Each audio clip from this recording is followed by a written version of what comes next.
Hello dear student, कैसे हैं आप लोग। उम्मीद करता हूँ आप लोग अच्छे होंगे। Myself Vinay Kumar Bind and welcome to my channel KM2 by Vinay sir. तो आज हम स्टार्ट करते हैं क्लास 12th केमिस्ट्री का थर्ड चैप्टर केमिकल काइनेटिक्स के इन टेक्स्ट क्वेश्चन के। ठीक है, तो पहले हम इन टेक्स्ट क्वेश्चन सारे करेंगे, उसके बाद एक्सरसाइज क्वेश्चन करेंगे। इससे पहले हमने सॉल्यूशन एंड इलेक्ट्रोकेमिस्ट्री के सारे इन टेक्स्ट एंड एक्सरसाइज के क्वेश्चन डिस्कस कर लिए हैं। कौन से क्वेश्चन इंपॉर्टेंट थे, कौन से बोर्ड में आने के चांस है, वो सब हमने पूरा डिस्कस कर रखा है। और अगर आपने अभी तक वो चैप्टर नहीं किया है तो पहले आप उन चैप्टर को बनाइए, उसके बाद इस चैप्टर पे आइए। ठीक है, तो चलिए स्टार्ट करते हैं। जो इसमें फर्स्ट क्वेश्चन है 3.1। क्वेश्चन क्या दिया है, for a reaction reactant to product. आपका एक रिएक्शन दिया हुआ, the concentration of reactant during change from 0.03 molar to 0.02 molar in 25 minute. ठीक है, they calculate the average rate of reaction using unit of time both minutes and second, दोनों में आपको निकालना है। इस तरह क्वेश्चन आपका एग्जाम्पल में भी दिया है। ठीक है, तो इस क्वेश्चन को सॉल्व कैसे करना है वो देखते हैं। ठीक है, तो सबसे हम पहले बात करें कि आपका जो रिएक्शन दिया हुआ है ना, तो रिएक्शन में सिर्फ यहाँ पर दिया कि रिएक्टेंट से प्रोडक्ट आपका फॉर्म हो रहा है। दैट मीन्स रिएक्टेंट का कंसंट्रेशन जैसे जैसे डिक्रीज होता है किसी रिएक्शन में, प्रोडक्ट वैसे वैसे बढ़ता है। ठीक है, अब यहाँ पर इनिशियल जो कंसंट्रेशन दिया हुआ है, जिसको मैं इनिशियल को R1 मान लेता हूँ, वो कितना दिया है 0.03 मोलर दिया है। और फाइनल जो दे रखा है, मतलब उसको 2 मान लेता हूँ, 0.02 मोलर। ठीक है, तो इनिशियल और फाइनल में कंफ्यूजन हो तो जो कंसंट्रेशन ज़्यादा होगा वो इनिशियल होगा, एंड जो डिक्रीज होकर कम होगा वो अपना प्रोडक्ट होगा। ठीक है, और टाइम अगर इनिशियल टाइम है तो T1 हम 0 मिनट लेंगे, और टाइम 2 जो होगा वो कितना हो जाएगा 25 मिनट। ठीक है, यहाँ तक क्लियर है। तो जो रिएक्शन दिया है उसका एवरेज रेट कैसे लिखते हैं वो पहले आप देख लीजिए। तो एवरेज रेट कैसे लिखते हैं, है ना, उसको एवरेज इसको ऐसे डिनोट करते हैं। और कंसंट्रेशन ऑफ रिएक्टेंट क्या होता है डिक्रीज। ठीक है, तो यहाँ से क्या हो जाएगा माइनस साइन और डेल्टा आर, और डिवाइड में हो जाएगा डेल्टा टी। और इस डेल्टा आर को अगर ओपन करेंगे तो माइनस पहले रहेगा, और यहाँ से होगा R2 माइनस R1, और डिवाइड में होगा T2 माइनस T1। ठीक है, और ये दोनों हमें वैल्यू पता है R1 R2, तो बस यहाँ से आप वैल्यू रख दीजिए। तो आर एवरेज जो फॉर्म होगा वो क्या होगा, तो माइनस साइन क्यों लगाते हैं, क्योंकि कंसंट्रेशन ऑफ रिएक्टेंट डिक्रीज हो इसलिए माइनस साइन। और R2 की वैल्यू है 0.02 माइनस 0.03। ओके, और टाइम जो होगा वो T2 है 25 माइनस 0। इसको सॉल्व करेंगे तो माइनस साइन और इनको माइनस करने के बाद जो वैल्यू आएगा, ठीक है, माइनस का 0.01 मोलर, और डिवाइड में हो जाएगा 25। तो फाइनली जो आर एवरेज बन रहा है वो आएगा प्लस का 0.01 डिवाइड में 25। ठीक है, और इसको जब सॉल्व करेंगे तो ये जो वैल्यू बन के आ रहा है वो आएगा आपका 0.004, है ना। और इसको थोड़ा सिंप्लीफाई करेंगे तो 4 इंटू 10 के पावर माइनस 4। ठीक है, ये किस में आएगा आपका मिनट में आएगा, क्योंकि टाइम यहाँ पर मिनट में दिया हुआ है ना। ठीक है, तो फाइनल आंसर जो आएगा आर एवरेज इक्वल टू क्या होगा 4 इंटू 10 के पावर माइनस 4, और इसका यूनिट क्या हो जाएगा मोल पर लीटर पर मिनट। ये हो गया मिनट में इसका आंसर। अब क्वेश्चन में आपको सेकंड में भी पूछा है, तो इन सेकंड में कैसे करते हैं वो भी आप देख लीजिए। देखिए, मिनट को अगर सेकंड में कन्वर्ट करते हैं तो क्या करते हैं, मिनट को सेकंड में कन्वर्ट करते हैं तो सिंपल सी बात है 60 से मल्टीप्लाई करते हैं। बट यहाँ पर ध्यान देखिए पर मिनट है, तो पर मिनट को पर सेकंड में करना है तो यहाँ पर जस्ट उल्टा हो जाएगा, वहाँ पर क्या करना होगा डिवाइड। ओके, तो डिवाइड करेंगे, जो आर एवरेज आएगा सेकेंड में वो आपका जो वैल्यू आया 4 × 10⁻⁻4 और डिवाइड में हो जाएगा 60। तो यहाँ से जो आएगा फाइनली 6.66 × 10⁻⁻6 और इसका यूनिट होगा मोल पर लीटर पर सेकेंड। ठीक है, तो ये इसका सेकेंड आंसर हो जाएगा। ठीक है, तो क्वेश्चन इजी था। ऐसा ही क्वेश्चन आपका एग्जाम्पल फर्स्ट जो दिया है, ठीक है, तो आप एवरेज निकालने का यही तरीका है। तो आई होप क्वेश्चन क्लियर हो गया होगा। तो चलिए नेक्स्ट क्वेश्चन, सेकंड जो क्वेश्चन है इंटेक्स क्वेश्चन का, क्या दिया है? इन अ रिएक्शन 2A2 प्रोडक्ट दिया है, concentration of A decrease from 0.5 मोल पर लीटर टू 0.4 मोल पर litre in 10 minute, calculate the rate in this interval. मतलब जैसे पहला क्वेश्चन था वैसे ही ये क्वेश्चन है। इस क्वेश्चन में देखिए initial concentration that means R1 की जो वैल्यू दिया है वो दिया है 0.5 मोल पर लीटर और R2 की जो वैल्यू है, जो फाइनल कंसंट्रेशन है वो दिया है 0.4 मोल पर लीटर। ठीक है, जो पहले दिया वो इनिशियल होगा, जो बाद में दिया है फाइनल। टाइम की बात की जाए तो टाइम यहाँ पर इनिशियल 0 है और T2 जो होगा वो दिया है 10 मिनट। ओके, तो ये तो हो गया गिवन की बात। अब इस रिएक्शन में जो दिया है यहाँ से देखिए 2A से यहाँ पर प्रोडक्ट बना रहा है, तो ये आपको गिवन रिएक्शन है। इस रिएक्शन का रेट आप कैसे लिखेंगे? तो इस रिएक्शन का क्या होगा, rate equal to concentration reactant का डिक्रीज होता है इसलिए माइनस लगा देना है। कोफिशिएंट जो होता है वो 1 में आता है। बाकी यहाँ से क्या होगा, डेल्टा ए का कंसंट्रेशन, ओके, और डिवाइड में डेल्टा टी हो जाएगा।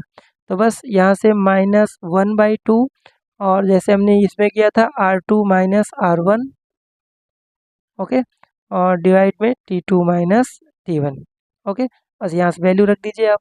तो वैल्यू रखेंगे तो -1/2 तो ऐसे ही रहेगा। ठीक है, R2 की वैल्यू जो कितना दिया है 0.4 - 0.5 और डिवाइड में 10 - 0। बस इसको सिंप्लीफाई कर देंगे आपको आंसर मिल जाएगा। तो 1/2 इनको माइनस करेंगे तो यहाँ से आएगा इंटू 0.1 और डिवाइड में 10। और ये ध्यान रखिए माइनस में वैल्यू होगा, है ना, क्योंकि ये वैल्यू 0.4 लेस है और 0.5 ज़्यादा है तो ये माइनस में आएगा। तो माइनस माइनस क्या कर देगा, प्लस। तो फाइनली जो आएगा इसको सॉल्व करेंगे तो 5 × 10⁻³ और ये प्लस का हो जाएगा, है ना, minus minus plus.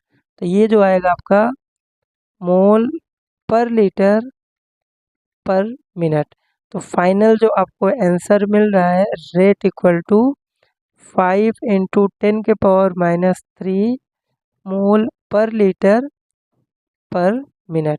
This is final answer. Okay, तो जैसा फर्स्ट क्वेश्चन था सेम टू सेम वैसा ही आपका सेकंड क्वेश्चन है। तो इंटेक्स का नेक्स्ट क्वेश्चन है 3.3। इसमें क्या दिया है, फॉर रिएक्शन आपको A एंड B रिएक्टेंट है, प्रोडक्ट फॉर्म कर रहा है, rate law is given by. तो यहाँ पर रेट लॉ इक्वेशन यहाँ पे दिया हुआ है ना, तो what is the order of reaction. तो ये एमसीक्यू टाइप का क्वेश्चन है। यहाँ पर रेट जो दिया हुआ है, ठीक है, रेट क्या दिया है यहाँ पर देखिए, के ए के पावर में यहाँ पर है 1/2 और बी जो है वो दिया है पावर में 2। तो ये क्वेश्चन में आपको रेट लॉ एक्सप्रेशन दे रखा है। ठीक है, अब आपसे पूछा है ऑर्डर ऑफ रिएक्शन।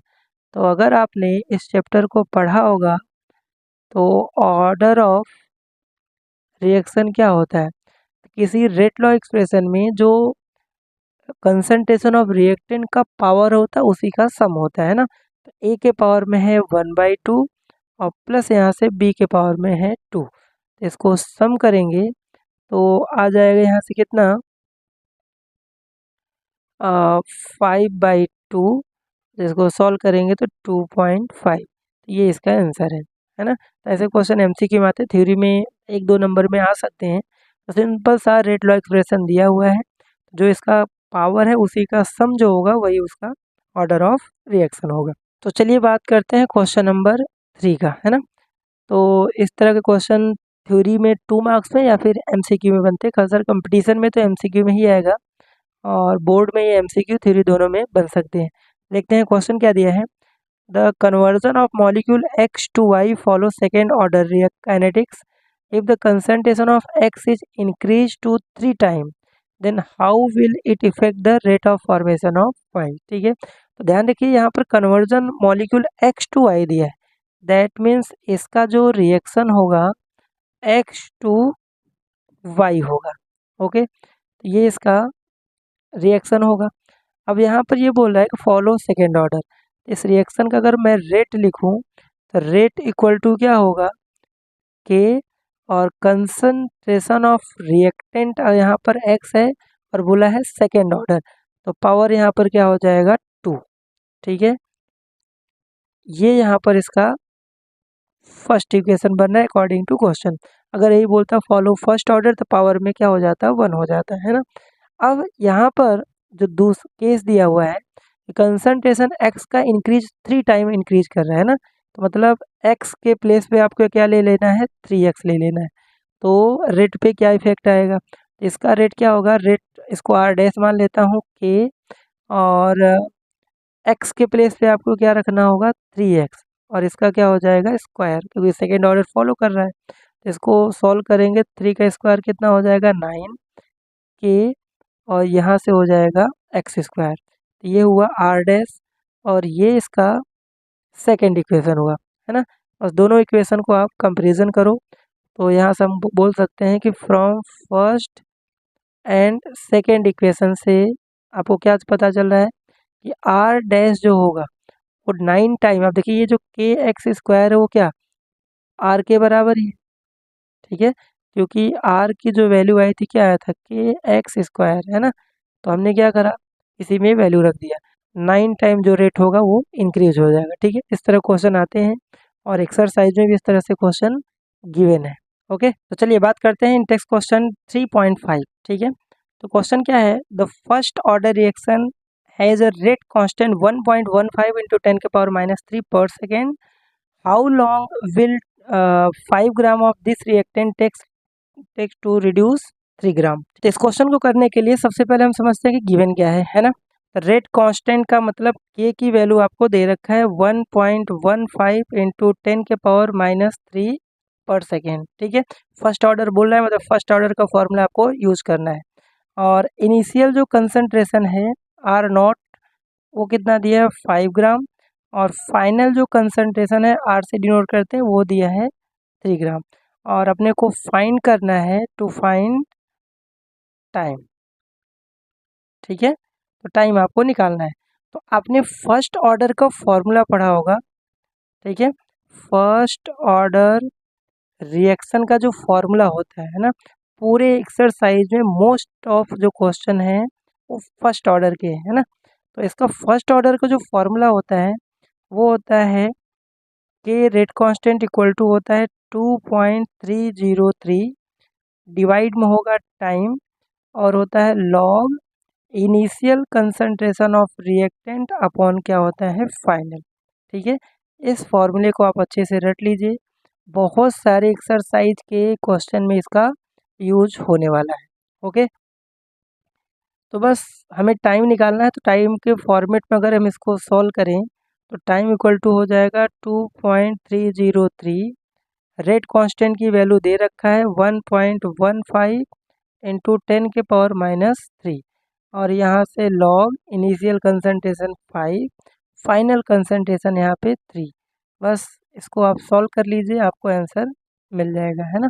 इसको सॉल्व करें तो 2.303 और डिवाइड में 1.15 इंटू 10 के पावर -3, और लॉग 5/3, इसका लॉग निकालेंगे वैल्यू का तो आएगा 0.2219। ठीक है, ये लॉग की वैल्यू है।